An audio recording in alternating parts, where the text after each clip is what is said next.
Estamos aqui para o segundo episódio do Toxicast, nosso podcast sobre contaminantes emergentes. Eu sou o Leandro e nós estamos aqui hoje diretamente da Esplanada dos Ministérios, em Brasília, capital do nosso país, para fazer esse episódio. Com a minha parceira aqui, Maria, que vai apresentar nossos entrevistados.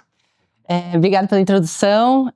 Hoje estamos aqui com dois ilustres convidados. Então, estou aqui com o Adalberto Maluf, secretário nacional de Meio Ambiente Urbano, Recursos Hídricos e Qualidade Ambiental, e com Tayane Rezende, analista ambiental e diretora de Qualidade Ambiental do Ministério do Meio Ambiente. Muito obrigada por aceitarem nosso convite, por estarem aqui, com a gente hoje, conversando com um tema tão importante. E aí, abro espaço para vocês também se apresentarem, por favor.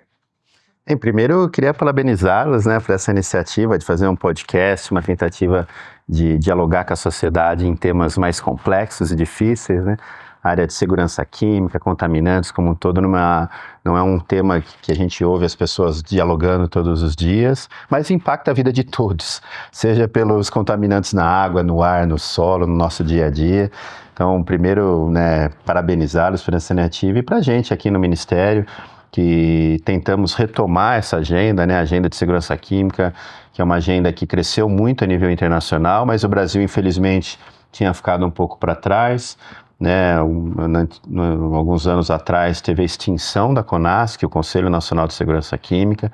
Então, essa foi uma das primeiras ações que nós fizemos, Tayane? Recriar a Comissão Nacional de Segurança Química, criar grupos de trabalho em praticamente todas as áreas de atuação, desde esses grandes planos internacionais que a gente vê de negociação hoje, como a Convenção BRS, Basileia, Roterdã, Estocolmo, a implementação de SAICM, do Acordo Global de Gestão de Produtos Químicos, sejam outras convenções que a gente tem hoje um volume muito grande de implementação, seja a Convenção de Minamata no tema de mercúrio, seja a Convenção de Tabaco também na implementação de redução e vários outros temas. Então, para a gente é um privilégio enorme estar aqui. Bastante coisa, hein? Bom, obrigada por vocês estarem aqui e por abordarem esse tema, que, igual o Adalberto comentou, eu brinco que é invisível, um tema invisível, mas que está aí todos os dias e é muito importante da gente fazer toda essa gestão adequada. E é isso que a gente está tentando aqui, no nosso máximo, fazer.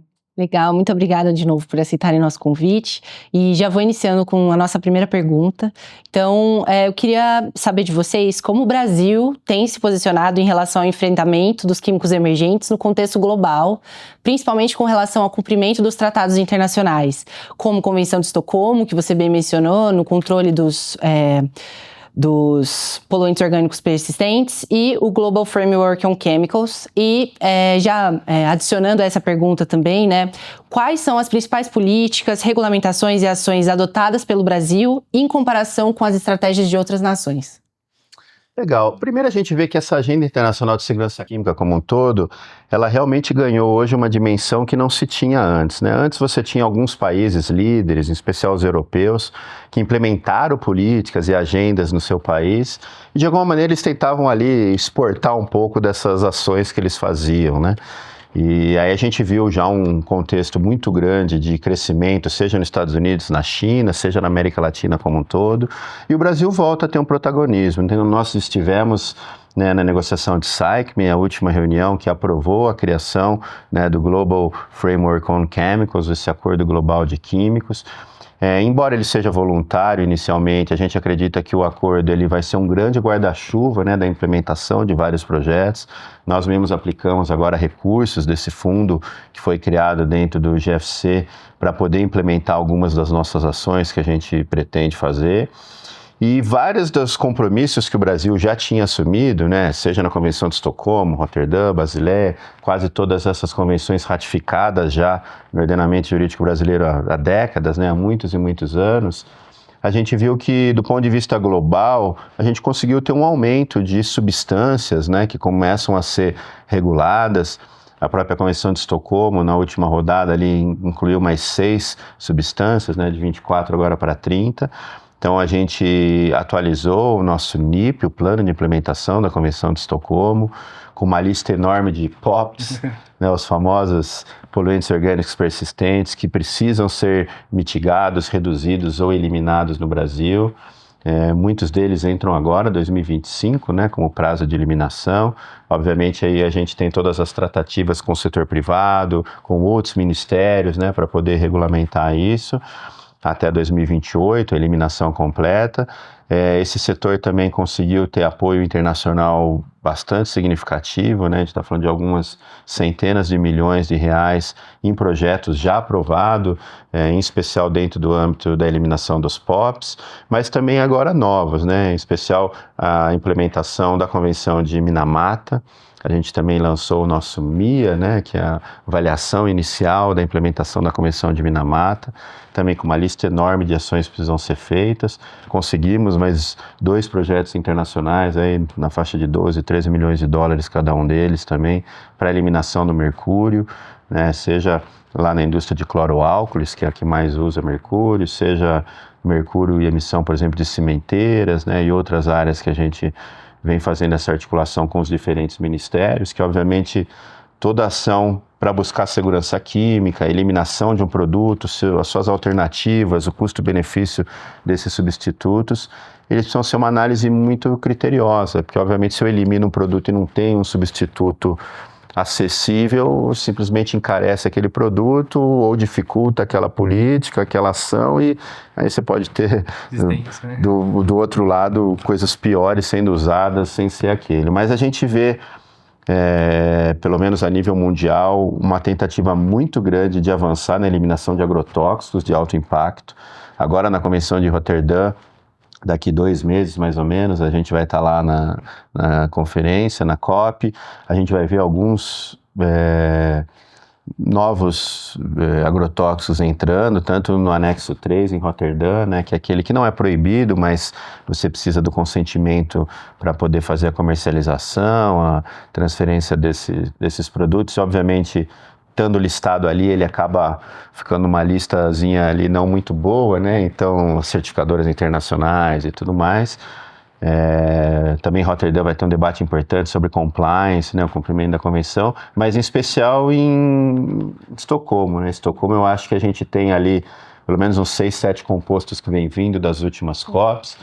Aqueles que o Brasil, na última COP, a gente não se manifestou muito, né, porque mesmo não havia tempo hábil ali no início do governo para que os diferentes ministérios tivessem azeitado a sua posição melhor, a gente, né, Casa Civil, Ministério da Agricultura, Ministério da Saúde, Ministério do Trabalho, Anvisa, IBAMA. Então a gente participou muito ali do debate como um todo, mas esse ano o nosso objetivo é pautar, é estar presente, é realmente trazer. Muitos desses produtos já são proibidos no Brasil, então a gente não vê o porquê o Brasil não ser um defensor, né, ferrenho de que ele seja banido lá fora também, em outros lugares. E outras substâncias que, embora o Brasil não tenha banido ainda ou aprovado nenhum tipo de eliminação, nós sabemos que tem um impacto muito ruim para a saúde, seja a substância direta ou porque ela degrada depois em outra substância, né? Em especial o tema do PFOS, que certamente a gente vai conversar mais, que me parece são dos temas mais emergentes, né? Esse ano em Estocolmo são vários outros ácidos e sais, e sub-PFOS e PFAS, e todas essas letrinhas ali maravilhosas que a gente tem lá. Então certamente vai ser um ano bastante interessante. E tudo caminha para que a gente tenha já em 2026 a primeira COP de químicos dentro do Global Framework on Chemicals, onde será implementado pela primeira vez o acordo que a gente assinou lá em Bonn, né, o MMA, a Anvisa, o IBAMA estavam com a gente, da eliminação dos agrotóxicos de alto impacto. Então essa é uma agenda global que o Brasil vem liderando. A gente tem debates importantes aqui, né, no Supremo, ação direta de constitucionalidade da 5553, de um pedido ali de que o Brasil não poderia ou deveria estar dando isenção fiscal total a todos os tipos de agrotóxicos, incluindo os de alto impacto. E também debates que a gente precisa fazer ali na regulamentação da reforma tributária que impacta isso. Porque o Brasil, por um lado, pode ser o grande líder dessa agenda de bioinsumos, dos defensivos de menor impacto, gera muito emprego, oportunidade, tecnologia brasileira. Por outro, a maior parte desses agrotóxicos de alto impacto a gente está importando.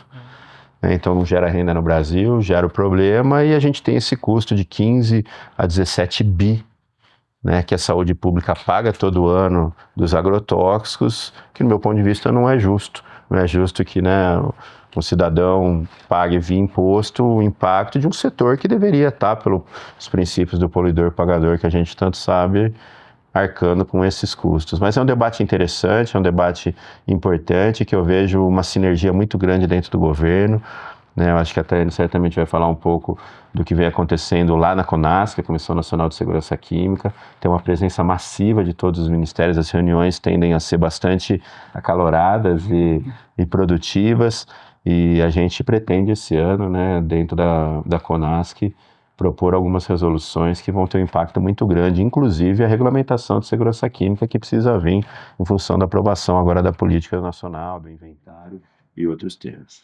Nossa, então, de fato, tá parecendo que nos próximos 2 anos vai ter bastante coisa assim, acontecendo, né, vindo muito do internacional, mas esse diálogo interno também parece que tá aquecido, né? Então, com as CONAMAs, com as normativas internas, tá tendo esse diálogo, essa citação, assim, de outros ministérios ou departamentos? Estão sentindo isso? Como é que tá? Sim, como o Adalberto colocou, a Comissão Nacional de Segurança Química, ela existia desde 2000 e ela foi finalizada, vamos dizer assim, né, em 2019, e um dos primeiros atos foi a retomada da CONASC. E aí é quando a gente consegue ter a articulação com todos os outros atores. E tanto do governo, porque são 30 instituições, então tanto do governo quanto da sociedade civil, academia e indústria também. Então, eu até falo que tem o Global Framework of Chemicals e tem a CONASC aqui, é o nosso jeito nacional de estar implementando a agenda de segurança química, o que facilita muito, porque agora que a gente tem a nossa lei, a 15.022 de 2024, a recente lei que estabelece o inventário de substâncias químicas, a gente precisa regulamentar. E a gente pode muito bem ou fazer um decreto aqui sozinhos, ou realmente fazer um decreto que vai ser implementável, que é isso que é sempre a nossa expectativa. Então foi criado um grupo de trabalho dentro da CONASC para escrever esse regulamento juntos. Então, é muito importante a gente tá sempre com essa articulação, e a CONASC possibilita, né, essa nossa atuação. E quando a gente fala igual do inventário, a gente está falando de pelo menos umas 15 mil substâncias que hoje tem no Brasil, e a gente não sabe o uso, não tem um critério, não tem uma avaliação de risco. Igual a gente tem avaliação de risco para agrotóxicos, a gente não tem para as outras substâncias. E é um número muito expressivo. Tanto isso aí dificulta até a nossa implementação das convenções, como o Adalberto colocou. Tem a Convenção de Estocolmo, que trata, então, dos poluentes orgânicos persistentes. Nós fizemos o lançamento ano passado da atualização do NIP, que é o Plano Nacional de Implementação. Mas muitas substâncias, elas são subnotificadas, não se sabe se realmente tem o uso no Brasil ou não, por conta dessa falta de controle, né, do inventário de substâncias químicas, que vai ser sanado agora. Mas algumas outras substâncias que a gente já sabe, e tem uma política grande, assim, estabelecida, igual PCBs, as bifenilas policloradas, que são usadas em transformadores. A gente tem uma política, tem lei, tem regulamento. Ano passado findou, né, toda a parte das indústrias estabelecer o inventário, e a gente conseguiu assim, um marco. Saiu de não ter inventariado nada para 220 mil toneladas de PCBs inventariados no país. Então, assim, extrapolou total a expectativa, só que agora em 2025 a gente tem que, então, tirar de uso qualquer equipamento que contém essa substância e até 2028 destinar corretamente. Então, assim, é um trabalho enorme dentro da Convenção de Estocolmo, trazendo aqui para a parte nacional. Tem também o que o Adalberto colocou, uma preocupação, uma substância de preocupação para nós é o PFOS. Porque aqui no Brasil a gente tem uma finalidade aceitável para usar a sulfuramida, uma isca formicida, e ela se degrada em PFOS. Então, assim, essa é uma substância que está tendo muito o nosso trabalho, porque já existe substituto. Então, o MAPA, a Anvisa e o IBAMA já aprovou um substituto que está sendo colocado no mercado. Então, tendo substituto, não tem por que a gente continuar com uma finalidade aceitável, caso esse substituto ele realmente seja eficaz em campo. Uma outra questão que é interessante a gente trazer aqui, como você citou das CONAMAs, Outro trabalho grande que a gente tem feito é a atualização das CONAMAs. Então, a CONAMA 430, ela a 430, né, que trata dos efluentes, ela foi aprovada semana passada no CIPAM, então na Câmara de Admissibilidade, então ela já está agora para a fase de revisão.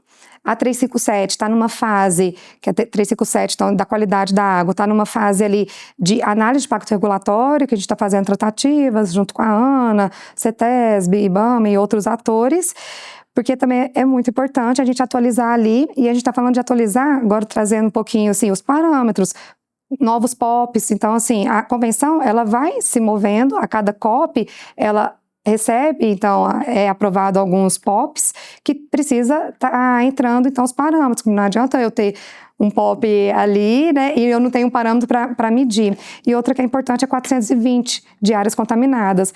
Então, aí a gente começa a ter um arcabouço legal muito importante para implementar e para tornar o Brasil um protagonista em segurança química, que ele sempre foi na América Latina, havia deixado de ser e está retomando, até porque a gente é o 6º país que a indústria química é a 6ª maior do mundo. Então, assim, e era dos 10 maiores, era o único que não tinha regulamento. Então, assim, a gente está bem avançando na pauta. Essas CONAMAs, então, já tá por acontecer, então. Então, para esse ano, 2025, porque, né, para quem não sabe, 420 áreas contaminadas, 430, né, de efluentes, 357 de corpos hídricos. Então, essas tratadas, conversas internacionais, vai chegar nessas atualizações já agora? Assim, a 420, a 430, a gente aprovou a admissibilidade e já estão na Câmara Técnica de Qualidade Ambiental. Então, provavelmente, aí esse ano, no máximo ano que vem, ela sai.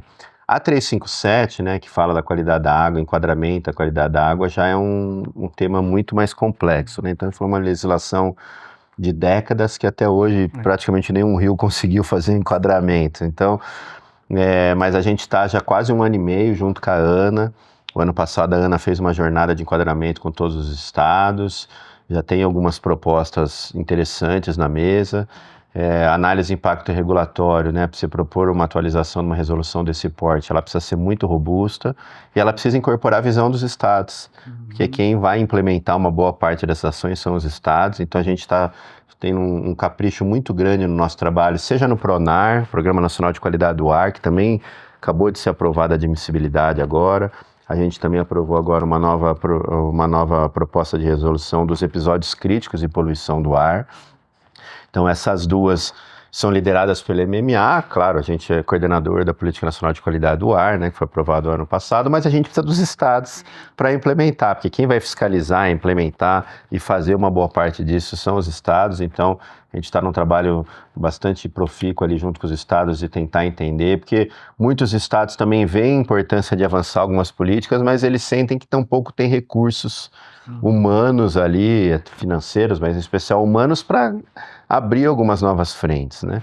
E como a gente atrela cada vez mais, seja na política de qualidade do ar, de resíduos sólidos, praticamente tudo, licenciamentos ambientais ao cumprimento de normativas, quanto mais o Estado avança também, mais complexo fica, porque imagina você mandar parar uma fábrica ou uma indústria que está ali no seu estado gerando tantos empregos.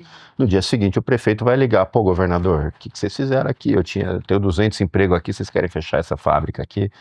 Né? Então é um processo de maturação muito grande dessas resoluções do CONAMA, e o nosso objetivo é fortalecer bastante o SISNAMA, o Sistema Nacional do Meio Ambiente. Essa é uma das principais diretrizes da ministra Marina Silva, para que a gente ouça, seja muito transparente, construa junto, explique para a sociedade o porquê a gente está construindo, mas que dê o protagonismo para os órgãos do SISNAMA, em especial os municípios, os estados, para que eles também se articulem e criem uma estrutura para poder gerir essas políticas de um modo muito mais efetivo, que é o papel deles fazê-los, né? Uhum. Vocês observam que essa atualização de legislação que tem incluído, né, os químicos emergentes mais recentemente, foi motivada por essa política externa, por outros países e por essas convenções internacionais? Acho que não só, assim, a necessidade de estar atualizando uma legislação, ela existe, não só porque tá entrando alguns outros poluentes, os parâmetros, mas também a gente começa a avaliar, né? Deu certo até agora? Então, o que pode melhorar? E foi muito nessa ideia que, igual na 430, existe lá uma declaração de carga poluidora, no artigo 28. Só que 2 estados possuem. E um é numa planilha Excel. Então, assim, a gente verificou que, gente, hoje em dia a gente tem a atualidade, tem sistema de informação, dá para ser um sistema nacional de lançamento de efluentes, que a população tem acesso e facilite também os órgãos estaduais. Em vez de ficar só recebendo ali os laudos, né, das suas análises, eles conseguem tá verificando. Então, assim, fica muito mais rápido. Então, a gente vai com o tempo, né, a gente vai avaliando as regulamentações e tendo a oportunidade que a gente está tendo de ter um CONAMA rico, que realmente consegue avaliar, tem uma base técnica ali importante para avaliar e dar conta, né, porque são muitas regulamentações, os temas são bem complexos, mas que consegue fluir, isso é um conjunto de esforço, né, vamos dizer assim. E o que a gente vê é que muitas dessas legislações internacionais são legislações que, por exemplo, os europeus, os americanos já implementaram. A indústria europeia argumenta de que não tem competitividade porque alguns países não seguem normativas, né, que deveriam fazer. Então, eles cobram os países europeus para criar barreiras comerciais contra países que exportam para lá sem seguir aqueles requisitos. Então, o nosso objetivo ao acompanhar, ser protagonista dos debates internacionais, mediar posições entre os ricos e o mundo em desenvolvimento, o Brasil vem exercendo esse papel, né, a gente viu agora no G20 mesmo, na colocação dos desafios, o BRICS agora, a COP30, todos esses processos que o Brasil fica mediando, que a nossa indústria química ela é muito mais parecida com a indústria da Rússia, da China, da Arábia Saudita, né, do ponto de vista de complexidade, do que com a europeia e a americana. A americana tem tudo, né? A americana tem a alta complexidade e a baixa, mas, assim, então, para a gente até se antecipar a eventuais barreiras comerciais que possam ser criadas aos nossos produtos, né?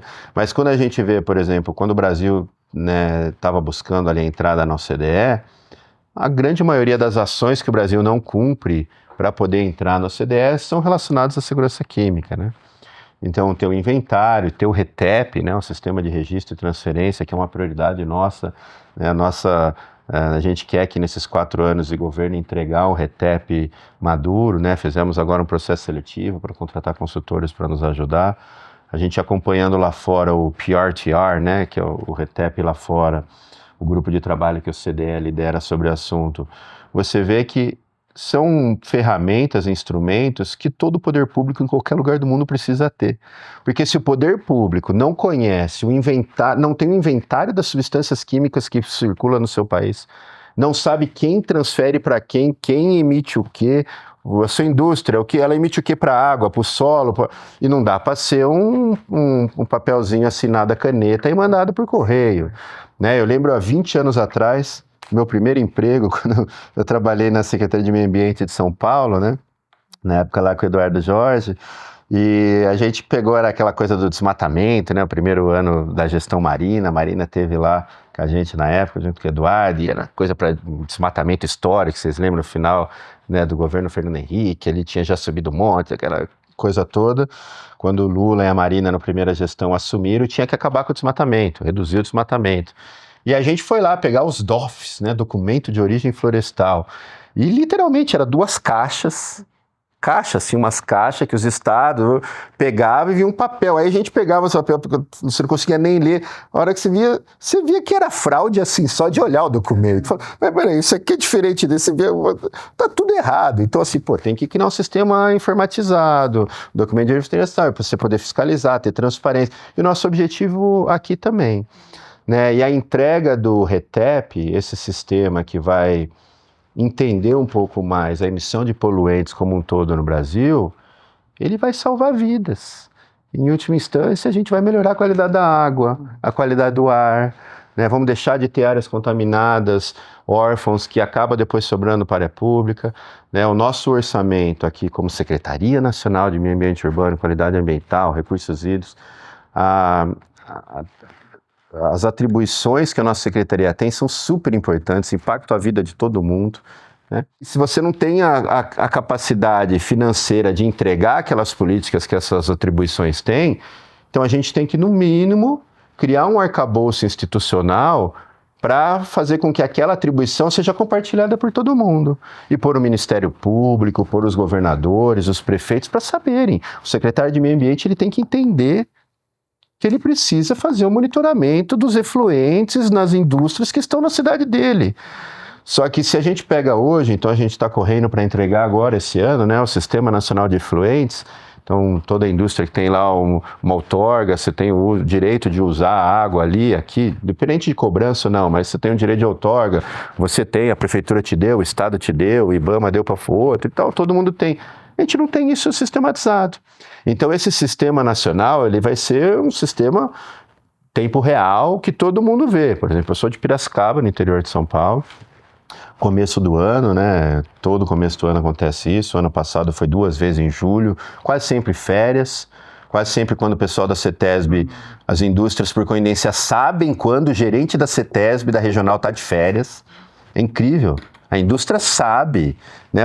Quem quer fazer errado sabe o dia que o cara vai sair de férias e ele vai lá e bomba aquele monte de efluente lá e você tem... Aí eu acordo de manhã, de férias, né? Muitas dessas vezes, todo mundo ligando, secretário, olha o rio de Piracicaba.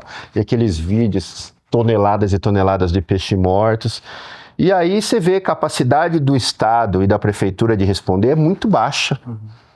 Assim, se pegar nos últimos 10 anos Piracicaba, que eu acompanho bem ali, 90% das vezes não aconteceu nada, mas agora não, a sociedade civil está presente. Então, meus amigos lá da Associação de Remo de Piracicaba, eles foram lá monitorar. Então, peraí, se está no Rio de Piracicaba, veio da onde?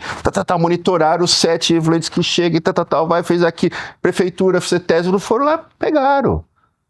Foi lá, a maior multa que a CETESB aplicou nos últimos anos, né? Uma usina de cana, que acabou soltando os dejeitos lá, que não deveria e tal, mas pelo menos você responsabiliza. Então, ter um sistema nacional onde a hora que a pessoa vê um peixe morto ali no rio, ela vai entrar lá e vai, peraí, deixa eu ver quem tem o direito de usar a água aqui antes. E quem lançou? Aí ele vai medir antes e depois. Então, a gente traz essa função de governança, de transparência, de comprar para a sociedade. Porque as estruturas governamentais cada vez vão ser menos eficientes no sentido de poder lidar com os desafios que a gente tem, né? Então a gente vê isso com o Monitorar, também o sistema de monitoramento da qualidade do ar, né? Um sistema que já existia. O ano passado a gente entregou um módulo para poder fazer relatórios, integração, e agora com a aprovação da Política Nacional de Qualidade do Ar, o legislador trouxe entregas muito claras para todos os gestores ali. Olha, Estado, você tem que fazer um inventário. Federal, depois que fizer os inventários, você tem que fazer um inventário nacional, tem que fazer um plano nacional. E ao trazer essas atribuições, você cria uma equação de corresponsabilidade aonde, em especial, o setor privado está lá. Porque o setor privado, sim, é aquele que é contratado para fazer os diagnósticos. Quando a prefeitura vai contratar alguém, o Estado vai fazer um trabalho, ele não vem atrás do MMA. Ele vai lá e contrata uma consultoria que vai ajudá-lo a entender o problema, ver as alternativas, o custo-benefício, custo-eficácia daquelas soluções e implementá-la.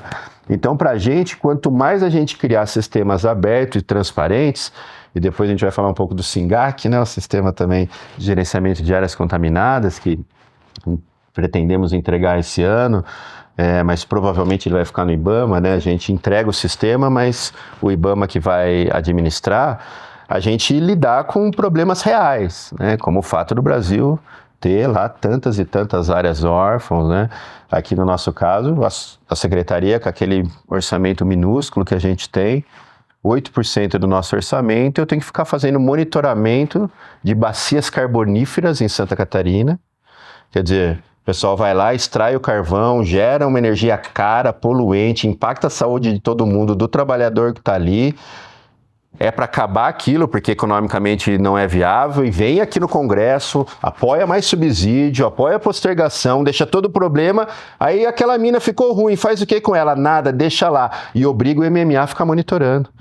Então, 8% do orçamento da Secretaria Nacional de Meio Ambiente Urbano, Recursos Hídricos e Qualidade Ambiental, com uma lista de 50 coisas importantes para entregar, eu tenho que ficar monitorando a qualidade da água lá em Santa Catarina. Primeiro porque o juiz entendeu que é o MMA que tem que fazer isso e não o Estado, né? Faz sentido, porque quem licenciou ali uma boa parte das operações está o Estado. E aí eu não consigo nem sensibilizar a sociedade o porquê tem que parar o subsídio do carvão. Aí o Congresso vai lá e joga o subsídio para 2050. Então acho que esse processo, né, que é um processo da área técnica, né, não sou eu, secretário, que inventei tudo isso. Isso tudo já estava aqui.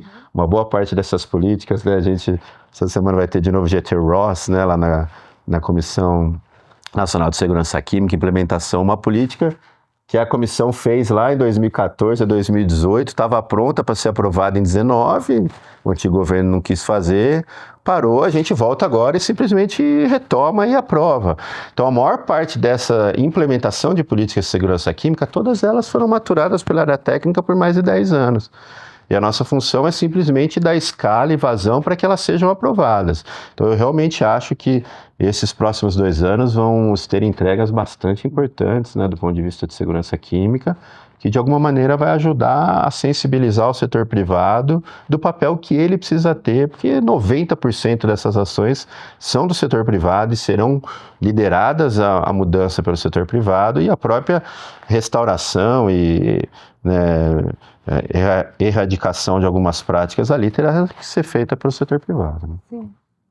Mas o gerenciamento dos poluentes persistentes e de PFAS, de microplásticos, é uma temática que atravessa não somente o poder público, mas também o setor privado, mas em conjunto, principalmente, né?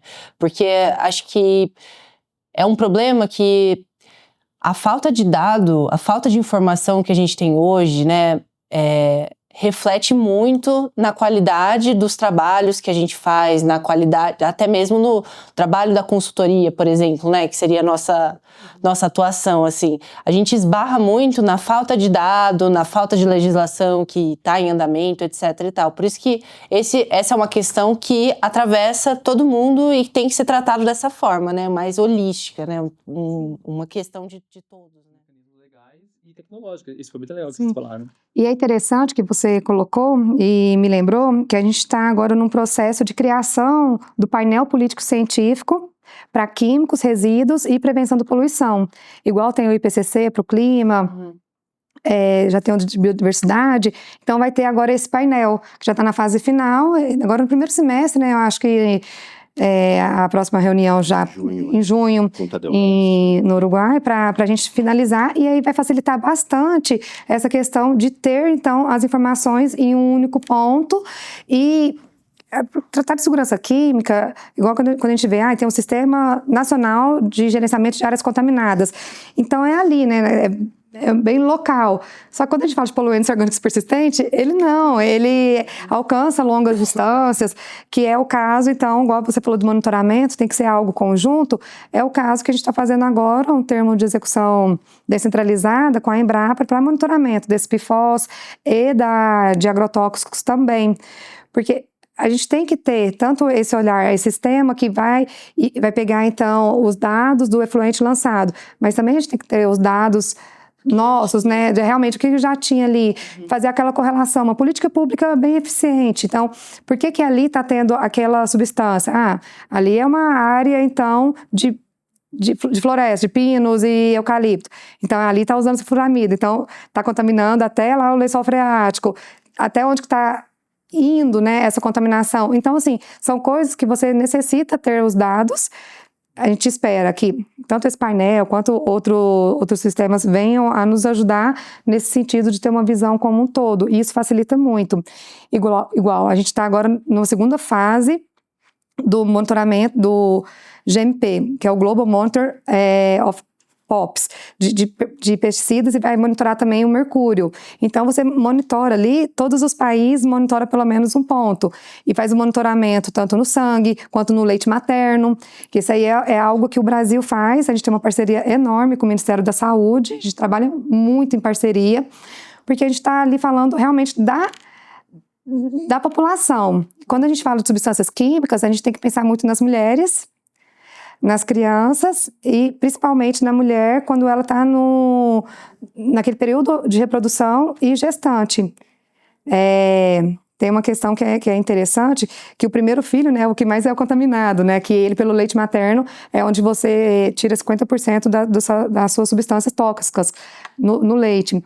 Então, assim, você monitorando, você consegue estar enxergando realmente alguns agrotóxicos que não são nem listados, nem permitidos, mas por que está presente? Então, você começa a melhorar a política pública. Eu acho que uma coisa que você podia abordar é o acordo de plásticos também, que eu acho que é algo que a gente tem que falar. Impacta, mas inclusive nesse tema, por exemplo, né, a degradação de alguns agrotóxicos em POPs, né, o caso é da sulfuramida em PFOS. A literatura internacional, né, que foi feita, no Canadá, nos Estados Unidos, na Europa, ela está num ambiente muito mais frio, né? Então, a degradação que aquele agrotóxico vai ter em PFOS e PFAS, a literatura ia falar de 15% a 30% de degradação. Então, a gente contratou a Embrapa para ver esse impacto, né, dentro da implementação do NIP, e na prática o que a Embrapa viu é que, olha, o fato do Brasil ser um ambiente tropical, com muita vida no solo, não vai degradar 15%, vai degradar 100%. Na verdade, em poucos meses já degradou 60%, 70%, e se deixar vai degradar 100%. Então fala, opa, aí é pior ainda. Então, antes da gente ter um sistema nacional de monitoramento de PFOS ou de agrotóxicos, a gente tem que ter uma estratégia de monitoramento muito clara. A gente vem trabalhando muito próximo com o MAPA, né? O Ministério da Agricultura também vem atuando bastante junto com a gente, junto com a Anvisa, com o IBAMA.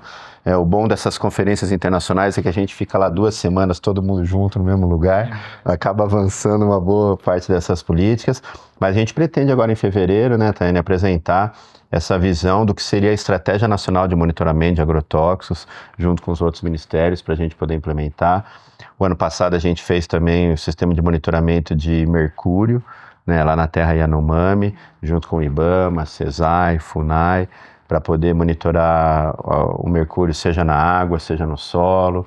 Também foram feitas campanhas no peixe, né? Agora na segunda fase, peixe, Fiocruz tinha feito também no sangue, né? Então, assim, eu acho que é o mínimo que o poder público pode fazer, em especial aí já trazendo esse debate, né, para o INC, o processo do plástico, né, da criação de um tratado global vinculante para a eliminação da poluição plástica. Eu estive em praticamente todos, né, o INC 2 até o 5, incluindo o painel científico, né, que foram desse governo, porque o INC 1 tinha sido ainda lá em 2019, né, não, 2022, no último ano do antigo governo, e a gente viu que amadureceu muito do ponto de vista global o debate da necessidade de você ter um instrumento vinculante para reduzir a poluição do plástico. É um problema global que precisa ter uma solução global.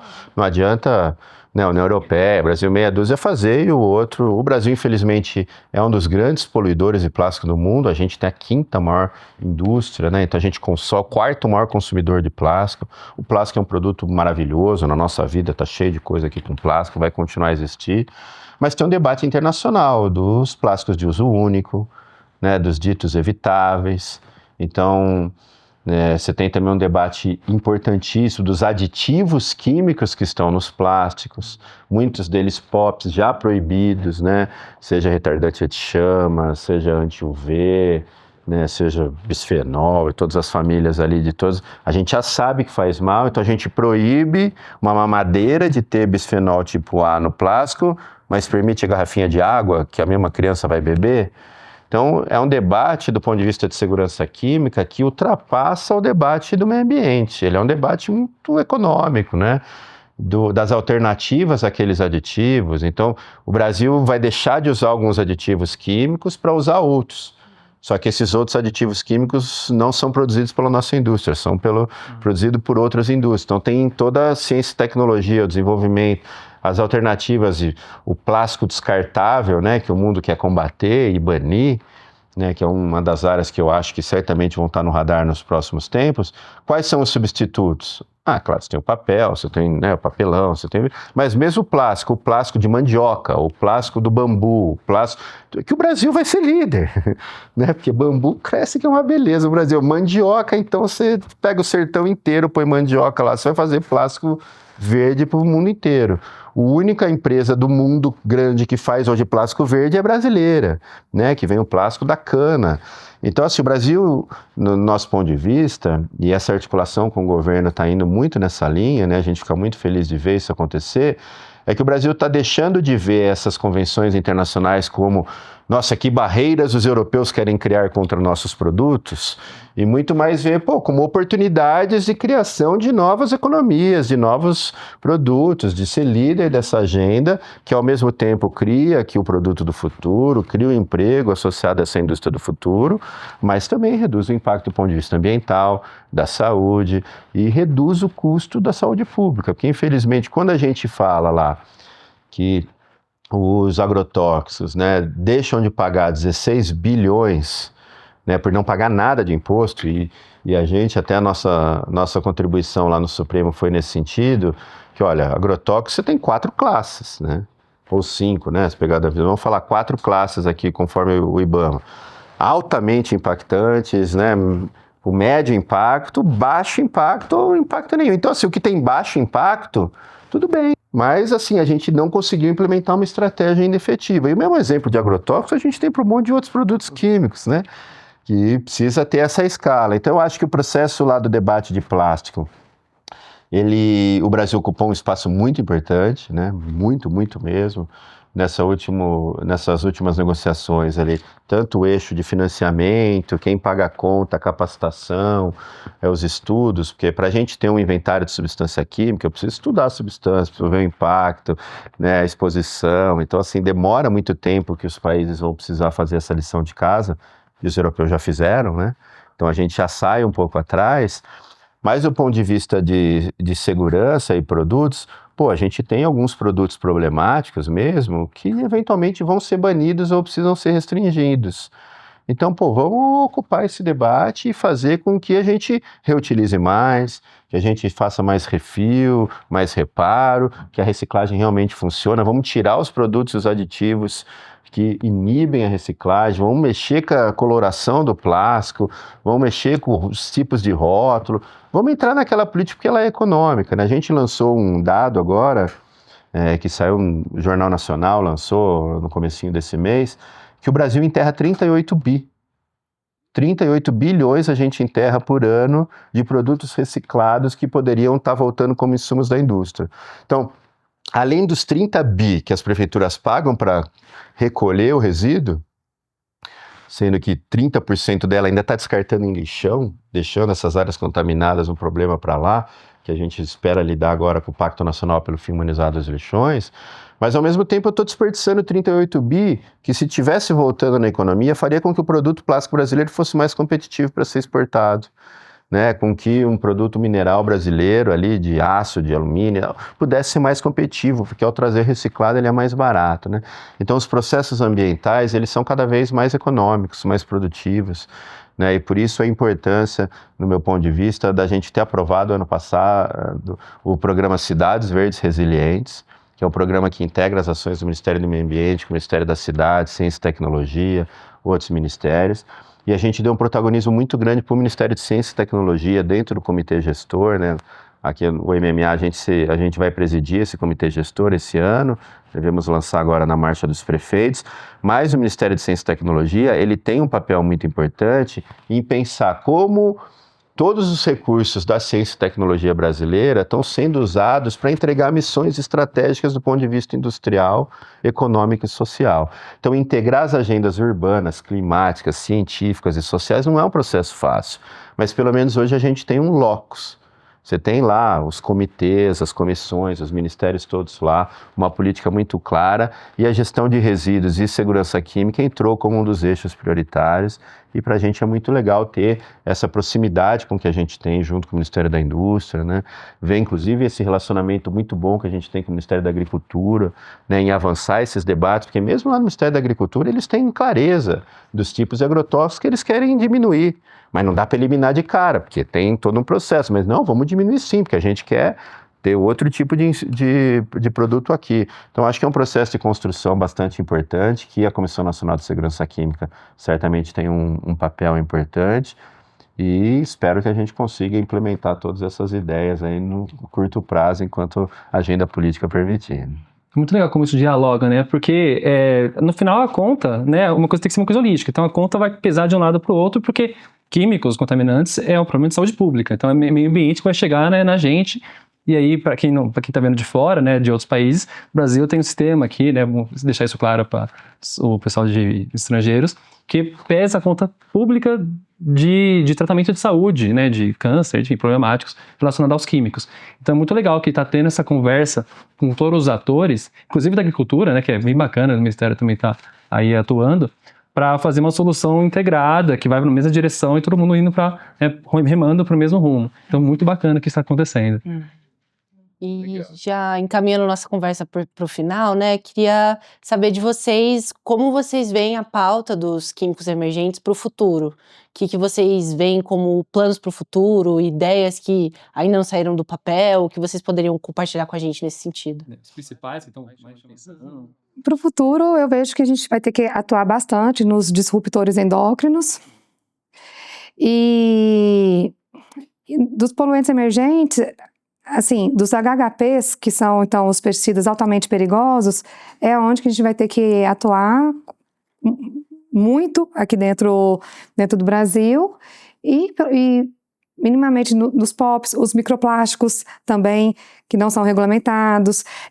Até a questão, a gente vai agora atualizar as CONAMAs. Já vai entrar os microplásticos, alguns parâmetros para microplásticos, mas nenhum país tem, então tem que ter criado zero, os limites.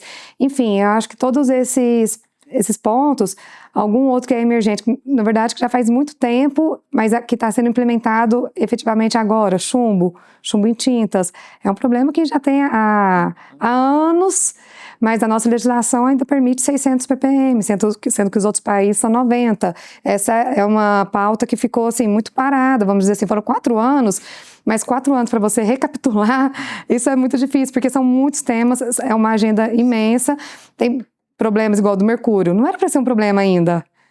E agora a gente está vivendo um problema imenso aqui do mercúrio. Então, assim, emergentes, eu acho que a questão do tratamento da água, contando essa parte dos disruptores endócrinos, dos hormônios, tratamento dos fármacos. Então, assim, pensar no patamar que antigamente não tinha nem o tratamento primário, secundário, mas não, gente, não é o suficiente para a questão da saúde humana e também para o meio ambiente. Então, é isso que eu vejo, assim, e em médio prazo, com a lei do inventário, então a gente vai estar ali com 15 mil, então olhando ali 15 mil substâncias, fazendo uma análise de risco, e vai ficar muito mais fácil de a gente olhar para a substância e falar, não, olha, aqui vai ter que diminuir nesse uso e vai ter que proibir nesse outro uso. Não precisa fazer uma legislação para o chumbo, uma legislação para o mercúrio, outra para o PFOS, outra para o PCB. Não, é um trabalho, assim,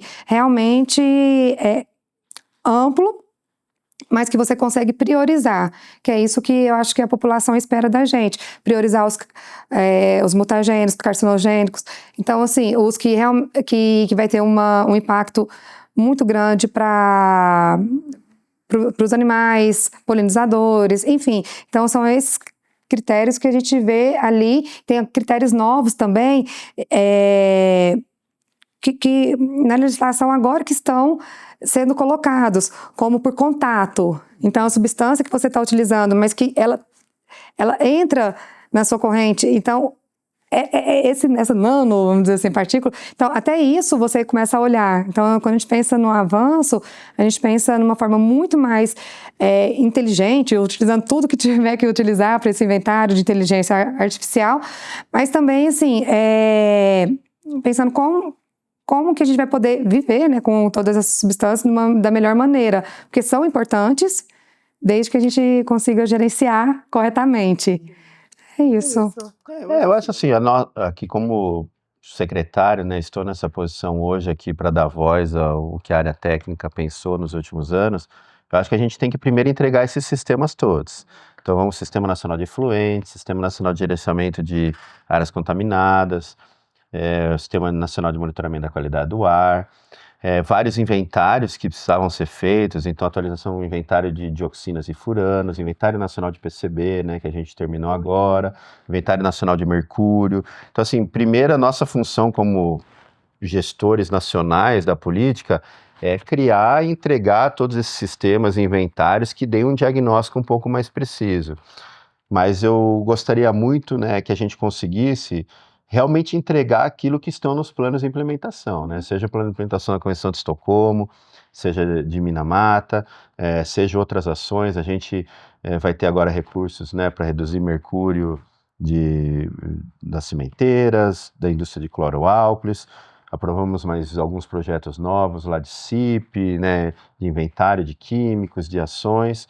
A gente vem trabalhando muito com o secretariado também de ter uma cooperação técnica mais ampla do ponto de vista de gestão de substâncias químicas, né? Então, se por um lado a gente não tem orçamento para fazer com o nosso aqui da secretaria, a gente está administrando 255 milhões em projetos de segurança química no Brasil.